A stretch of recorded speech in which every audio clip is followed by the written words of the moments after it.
We're going to continue with our discussion of Plato's Meno, and in particular, Meno's paradox. We have to fully flesh out all of the implications of Meno's paradox and really try to understand how devastating this is to the way of Socrates, to Socrates' life and his mission. Remember, Socrates' mission is to search for the truth. And Meno's paradox is essentially saying that there is no search. Because if you already know it, then why would you look for it? And if you don't know it, how would you know when you found it? So here we see the paradox. And if you look at the top right here, this top proposition, it says either you already know it or you do not know it. So those are the two options that Meno is giving. Either you already know it or you do not know it. So this is the mark, this is the characteristic of a dilemma. Somebody is offering you two options. And if you take one option, this right here is known as the horn of the dilemma, this if-then statement. So here's the first option. If you already know it, then you will not know when you find it. So that's the first horn of the dilemma. And then on the right side, you have, if you don't know it, then you will not look for it. That is the second horn of the dilemma. So this dilemma is offering two possibilities that are not good, because both possibilities lead to this conclusion. Therefore, either you will not know it when you find it, or you will not look for it. Okay, so that is the conclusion indicated by the word therefore.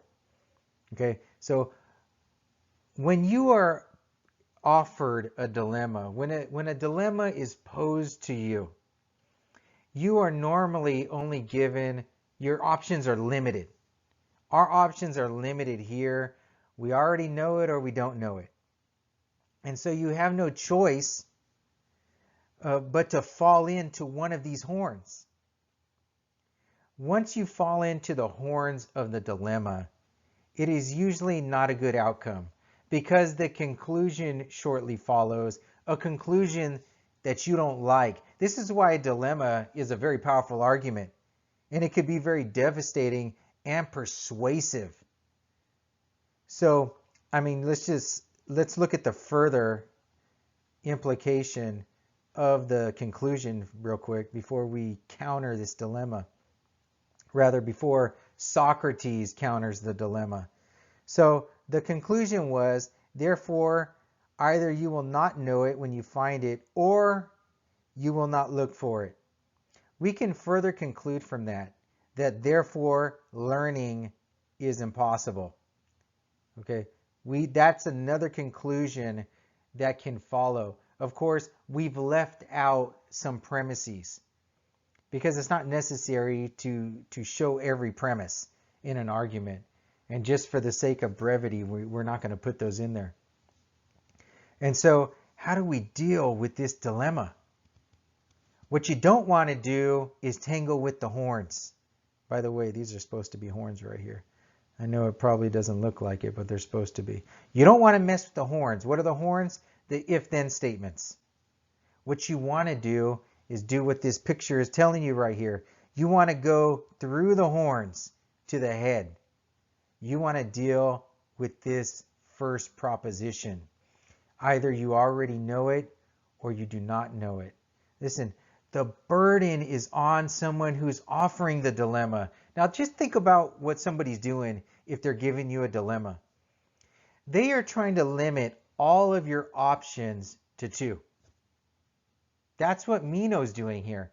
Meno is limiting all of Socrates' options to two. Either you already know it or you don't know it. So how you counter a dilemma is by offering a third option. This is what Socrates is going to do. Socrates is going to say that none of these, it's not true that I already know it or that I don't know it. What Socrates is going to say is that I am recalling. Human beings are remembering something that they've forgotten. So that's going to be a third option. The third option is that human beings recollect. That's how they learn. That's how they know things. They are recollecting something that they have forgotten. So how to counter a dilemma is by offering a third option. And if your third option is correct or it's true, then that would make this a false dilemma. The question is whether Socrates' option is going to be true. Now let's look further at Meno's paradox and discuss a little further about what the implications are. So, how will you know it when you find it? And how will you know what to look for? This was Meno's paradox, right? This was one horn of the paradox, but one of the horns is in a particular way devastating to Socrates' mission. How will you know what to look for? If you already know something, or if you don't know something, then how would you know how to look for it? How would you know when you find it? How will you know what to look for? If somebody came to you with a missing persons poster and there's nothing on it, like the picture you see right there, would you know what to look for? Would you know if it's a boy, a girl, tall, short? You wouldn't know anything. I mean, could you even begin your journey to look for this missing person? Let's say you don't even know if it's a person. It could be a cat or a dog because it just says missing. Look at that right there. You don't know what to look for. So you can't even start the journey. Why? Because you don't know what to look for. This is what Meno's paradox has led us to. So just given that, learning is impossible. Learning is impossible because you don't even know when you're going to find something. You don't know when you found it. Now look at further here. How on the left, how will you know when you find it? You may say to yourself, well, I don't know, maybe you're taking an algebra class or something. You say, I don't know the algebra, but my teacher does. Or you're taking a philosophy class. I don't know the philosophy, but my teacher does. Listen, your teacher is in the same boat that you are. At one point, they didn't know it. So your math teacher, before he or she knew algebra, they didn't know it. So when they were in the classroom getting taught, supposedly learning algebra, how did they know when they found it? They didn't know when they found it. Because if you don't know it, how do you know when you found it? So your math teacher and his math teacher and their math teacher, you can keep going. That's why I got all these pictures right here. It keeps going back and back and back because everybody is in the same boat. At one point, everybody was ignorant. So how did they know when they found it? When they found knowledge? They didn't, because they didn't even know what to look for. They can't recognize when something's knowledge or not, or when something's true or not. They don't know what they're looking for. So the conclusion of this is what we've said already. Learning is impossible. Knowing is impossible. So Socrates is going to counter Meno's paradox. And oftentimes when Socrates counters and resorts to the spiritual, the immaterial, he will quote the poets. So Socrates says, Pindar too says it, and many others of the divine among our poets. What they say is this: see whether you think they speak the truth. They say that the human soul is immortal. And he goes on. Socrates says, as the soul is immortal, has been born often, and has seen all things here and in the underworld, there is nothing which is not learned. so it is in no way surprising that it can recollect the things it knew before, both about virtue and other things. This in here is the theory of recollection. The human soul is immortal, so it has seen all things. And so what we call learning is just remembering, is the human being remembering what it has forgotten. Before we get into showing, because Socrates is going to give a demonstration. I mean, he's going to show in real time this theory of recollection and why it's true. But before we get into that, we have to understand the true power of Meno's paradox. Meno's paradox may have been taken place or been written thousands of years ago, but it is a very modern paradox, because the paradox is saying we don't know. If we don't know, then we can't know if we find it. This is a very modern paradox, because a lot of the modern philosophers have reached this conclusion. They start out with the premise that we can't know. But they're saying it very similar to the way Meno says it. It's a very absolute we can't know. And so they further conclude that we can't know when we find it. Now, this has to do with a lot of propositions that the modern philosophers have accepted, like the idea that ideas or concepts are the things that we know, and everything else, in other words, all the physical objects in the outside world, those are not the things that we know. The concepts in our mind are the things that we know. This is how a lot of the modern philosophers arrive at Meno's paradox, and it's too much philosophy to get into. But the only point that I'm making right now is that this paradox is not dead. It is very alive. And so Socrates is giving us a counter to it. He has to counter it, because the only other alternative is that he can't know anything. And it's hard to really even say the influence that Socrates, Plato, Aristotle, all these philosophers had on the rest of humanity concerning knowledge and science. And so if Socrates gets countered here, this will most definitely put a hindrance and a big wall up to future learning, because Socrates shows us the Socratic method, this true method, this very effective method of investigation. And so it's very important that he counters this paradox. And one of the things I want to explain to you right now might be the best kept secret in philosophy, even for philosophers. It's this idea that Socrates will counter Meno's paradox by saying that the soul is immortal. And there's a very real reason. We're not going to get into it with the Meno because it's not in the Meno. But in another dialogue, Socrates will prove that the soul is immortal. But that it's a fundamental premise here for the doctrine of recollection, that the soul is immortal. And I just want you to realize that Socrates is saving learning.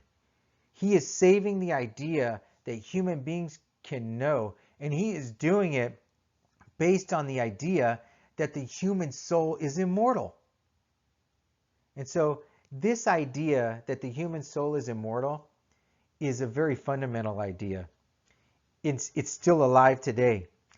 It can be seen to separate those who think that human beings really know things and those who think that human beings don't really know things. In other words, if you're looking at your computer right now and you think you really know that, the philosophers who are on one side of the camp, who don't think that the soul is immortal, because the soul being immortal is based on the idea that we have immaterial concepts. by which we know things. Okay, so this soul being immortal, those philosophers that don't tend to believe that, they also tend to not believe that you really know that's a computer in front of your face. But the philosophers that do accept, of course, I'm being very general right now, okay? The philosophers that do accept that the soul is immortal, they tend to think that based on the idea that we have concepts that are universal, and the concepts are that by which we know physical things. And so we really do know. You really do know the computer in front of your face. You really do know that's a computer. How do you know that?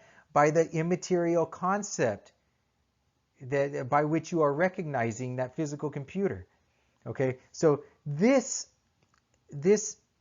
premise that Socrates is using is by no means a dead premise. In fact, all of human knowing, it's amazing this doesn't get taught in school. But most of human knowing, the idea that human beings can know, is based on this idea that the soul is immortal. It might be kind of shocking, for you to even think that that's possible, because you probably, like me, were always thought or grew up thinking that the idea that the soul being mortal and all this stuff, this is all make-believe fairy tale. In fact, this gets in the way of knowing. This gets in the way of science. When I can tell you that that is far from the truth, because Socrates is basing a lot of his philosophy, and so will a lot of the other philosophers, based on this idea that human beings, there's something immaterial, immortal about human beings and what they do and how they learn. And so Socrates is going to show at this point that the theory of recollection is true. And you may be thinking to yourself right now, like, well, this is kind of far-fetched. The idea that human beings know by remembering. This is what Socrates is claiming. Socrates is going to claim that human beings are just remembering. So when something comes to light for you, or you recall something, or you learn something, you are just, it's just what the word I said right now, you are recalling it, right? You are waking up from some sleep your mind was in, because your soul is immortal. And your soul is immortal. Because your soul is immortal, it's been around forever. So it has learned all things. And Socrates is going to, if you think that's a far-fetched idea, just hold on, because Socrates is going to show that this is true right now. So we see what's happening is Socrates, of course Meno is skeptical of this idea, this argument that Socrates is giving him.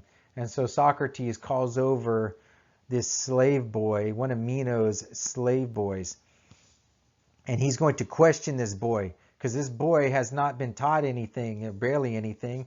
He's definitely not schooled in this mathematics, this geometry that Socrates is going to throw down right now.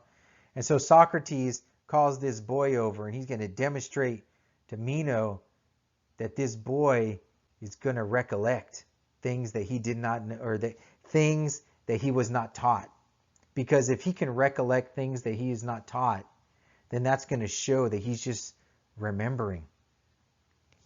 So Socrates says, first of all, he draws this figure. Follow me on this geometry and some of this math that we're going to do right now. Okay, I'm going to try to explain it the best I can, and I'm going to simplify a lot, because the actual dialogue and the explanation in the book can be a little bit complicated. So Socrates says, now we could have another figure twice the size of this one, with the four sides equal like this one. So Socrates draws this square, and look at the sides, they're 2 feet. So if you have a square and there's 2 feet on each side, what would the area be? It would be 4 square feet. And so what does Socrates want this boy to do? Socrates wants this boy to give him a figure where all the four sides are equal, but it is double the area. That's what Socrates wants from this boy. That's what he's going to ask from this slave boy. And so the slave boy answers, but he answers quick.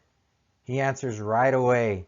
And he tells Socrates, "Oh, you want twice the size? Well, just double the sides." And so Socrates says, "Come now, try to tell me how long each side of this will be. The side of this is 2 feet. What about each side of the one which is its double? Obviously, Socrates, it will be twice the length." And so the slave boy says, "Well, if you want double the size of the square, you just double the sides. Or if you want double the area of the square, just double the sides." That's what the slave boy says. And so what do you have if you do that? You have this square right here. You double the sides and you have 4 feet on one side and 4 feet on the other. So if you have 4 feet and 4 feet, what area is that? 16 square feet. Is this what Socrates is looking for? No. This is more than double the area. Remember, Socrates just wants double the area. How long will the sides have to be to get a square with double the area? This is not it. This is 4 times. And so here's what Socrates says after this exchange with this slave boy. "You see, Meno, that I am not teaching the boy anything, but all I do is question him. And now he thinks he knows the length of the line on which an 8-foot figure is based. Do you agree?" So the boy, he's like, "I'm not teaching him anything," but he thinks he knows. He's answering right away. And so Socrates continues, "Try to tell me then how long a line you say it is." And so Socrates, the first one was wrong. The first answer of the slave boy was wrong. The square is too big. And so the slave boy tries again. And what does he say this time? 3 feet. Now look at that square right there. 3 feet, 3 feet. Is that going to give an area that is double of the first square? Remember, the first square was 2 times 2, 4 square feet. The area of this square will be 9 square feet. So this one is wrong as well. But Socrates says there's progress. Because look at this right here. Socrates is talking to the slave boy, and he says, "But on how long a line?" Because he just refuted that one he just gave, because he gave one that was wrong. He said 3 feet times 3 feet. That's 9 feet. That's wrong. And so Socrates says, "But on how long a line? Try to tell us exactly." And what does the slave boy say? He says, "By Zeus, Socrates, I do not know." And Socrates says, "Progress. We got progress." So Socrates says, "You realize, Meno, what point he has reached in his recollection? At first, he did not know what the basic line of the 8-foot square was. Even now, he does not yet know. But then he thought he knew and answered confidently as if he did know. And he did not think himself at a loss." In other words, the boy, when Socrates first asked him the question, he didn't hesitate to give an answer. He thought he knew. He gave the answer and he was wrong. What's the difference? Now he is recognizing that he does not know. So we are making strides in wisdom. This is the first step to wisdom. Recognizing your own ignorance. This is necessary to learning, because if you think you know it already, then you wouldn't look for the answer. So Socrates continues, "Have we done him," the slave boy, "any harm by making him perplexed and numb as the torpedo fish does?" The torpedo fish is a stingray. So Socrates is saying, have we hurt this kid somehow? By stinging him a little bit? This is what Socrates does. Socrates also calls himself the gadfly. that irritating insect that stings horses. Socrates is the gadfly. Socrates is the stingray. He stings people with his questions. He stings people with his propositions. Why does he use the word stinging? Why does it have to be a sting? Why does it have to hurt a little bit? Because like this slave boy, when somebody thinks they know something and they get corrected, it hurts a little bit. Question and answer and gaining knowledge and learning, it can be a painful process because you're learning.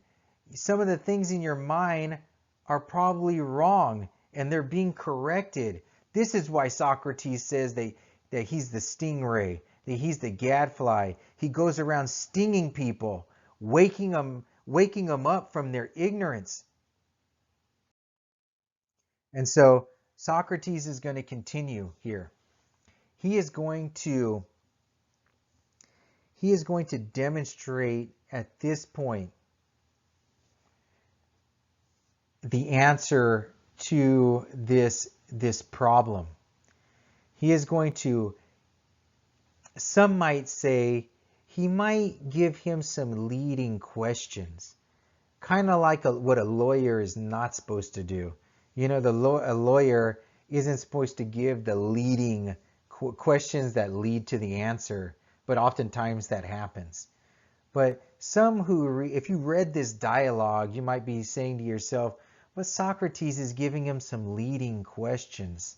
But I'm just going to go through this, and I'm going to improvise a little bit and stray from exactly how it's presented in the book, because I want you to get the point of what's going on here.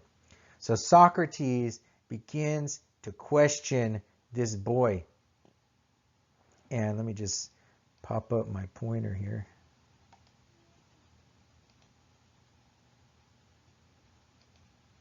So Socrates is going to question this slave boy and see if he can lead him, or not lead him, rather elicit and wake him up a little bit, wake him up and get him to remember something that he already knows. And so Socrates says, what if we put a line right down the middle right here? Would this half be equal to this half? Of course, you would say to yourself at this point, yes, they're equal. And me right now, I want you to remember that. I want you to remember that you're saying that you're saying this is equal to that, because it is, and you recognize that. Now going further, what if we draw a horizontal line and we cut this first line that we made, we cut it in half? Now, would this top part be equal to this bottom part? Yes, they would be equal. And you recognize that. You should recognize that because that's true. Now, what about each of these squares? If I made the vertical line right in the middle, and then I made the horizontal line right in the middle, would this square be equal to this square? Yes. Would this square be equal to this square? Yes. Would this square be equal to this square? Yes. And would this square be equal to all these other squares? Yes. Yes, they would be equal. Now let's do something else right now. What if I made from this side of this smaller square 2 feet, and I made this other square 2 feet? So that would make 4 feet across. And then I did the same thing to the other side. Okay? How big would this square be in area? It would be 16 square feet. Now recognize Socrates is questioning this slave boy at this point. And the slave boy is giving the answers. He's giving the answers you're probably thinking.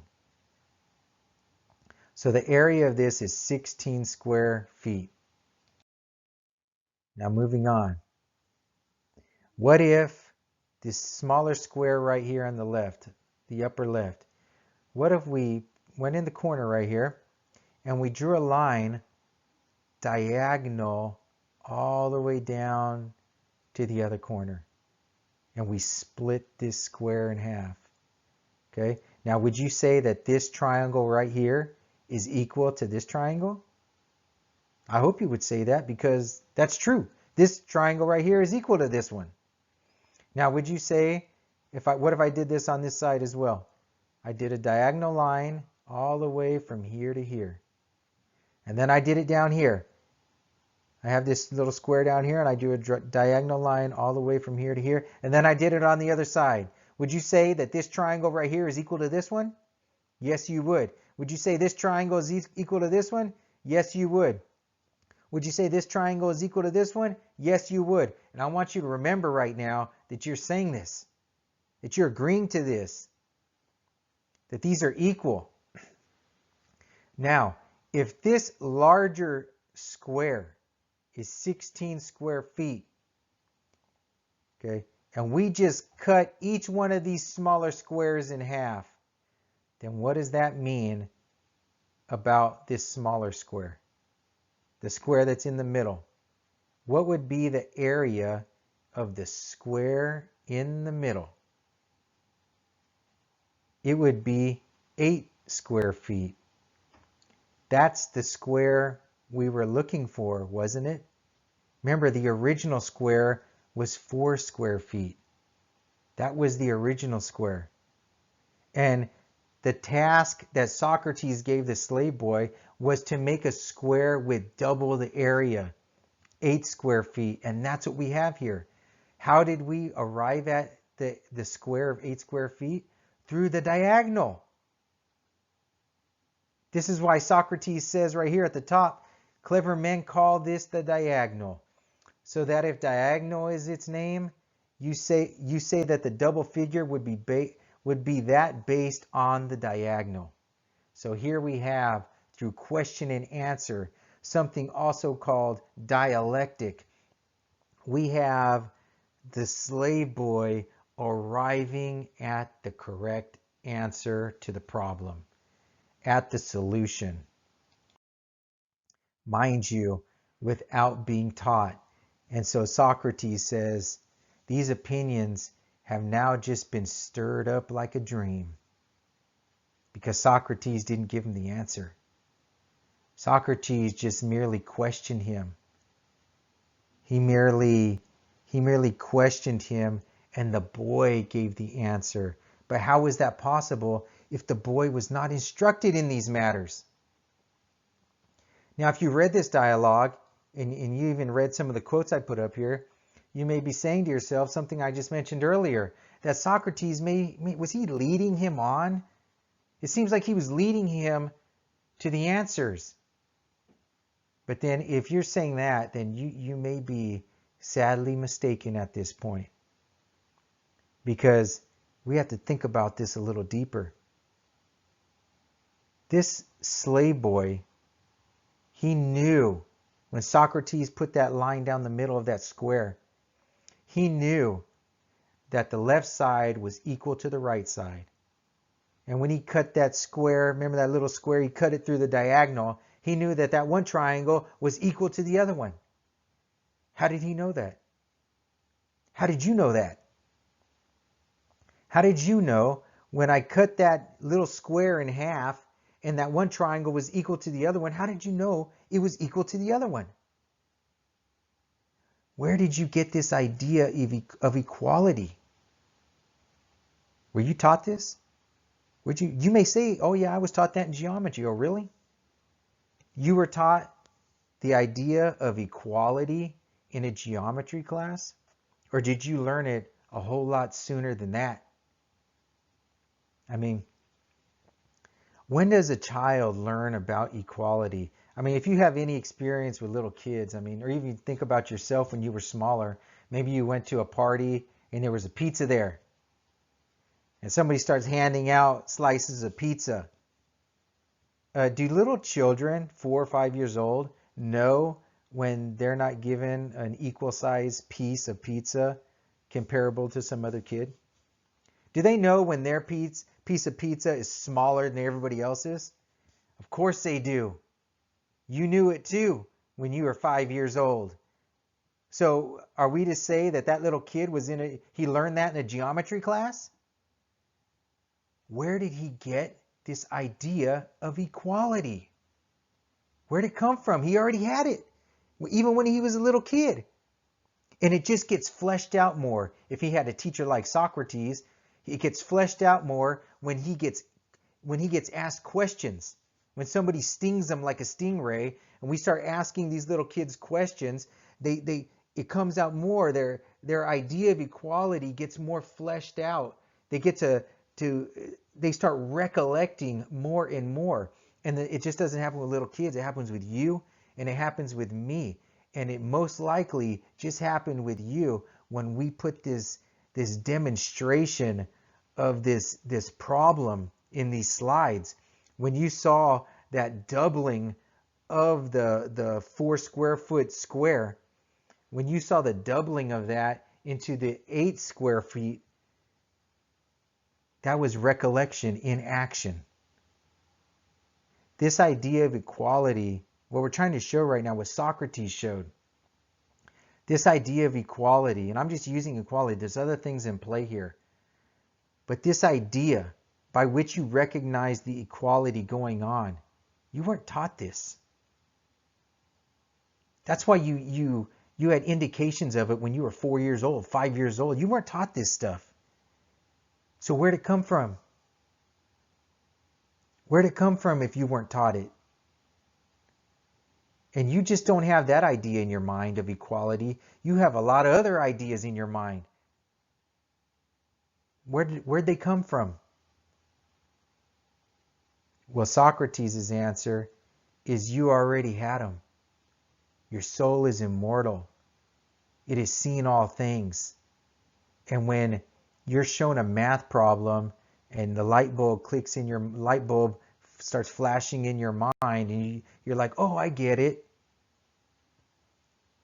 You're just recollecting something that you've forgotten. This is why this doctrine of recollection is also called the doctrine of anamnesis. Anamnesis is a Greek word that means recollection, and it's where we get that word amnesia from. And what's amnesia? You know what amnesia is. Somebody hits their head on a rock or something and they lose their memory, right? And then what happens after they lose their memory? Slowly, after they see some things that they knew before, they start to get some of their memory back. This is what's happening with you when you're in your math class. This is what's happening with you when you're in your philosophy class. You're not learning something totally new. If it was something totally new, you would fall into Meno's paradox.